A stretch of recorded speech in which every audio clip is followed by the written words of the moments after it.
But my bigger fear is getting to the end of my life and having not done this, having not tried to help people, like being in the room with my father after he passed away when I was 15 years old and realizing, because he was the first person I ever met that passed away, I'm going to be there one day.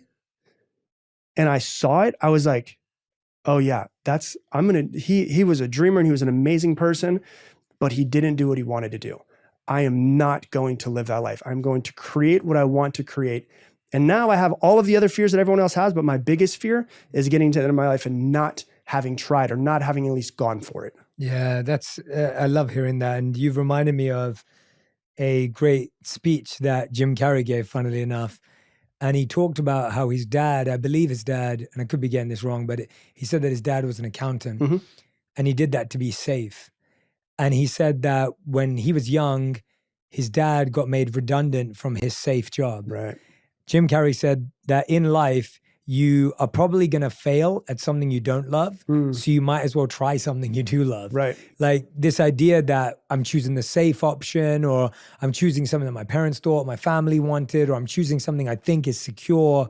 Even that's unstable and uncertain. And so the uncertainty that you pursue actually is less fearful because you're on top of it. You're aware. And I think that's one of the biggest habits that I think has changed my life, is that I stopped believing and accepting that I would get to a place where I no longer had to use my brain, right? Like I think we all believe subconsciously somewhere that there's a paycheck, there's a bank balance, there's a home, there's a fashion, there's a partner. That means from that point on, I don't have to think about anything. It's all good. Everything's perfect. It's all good. Right.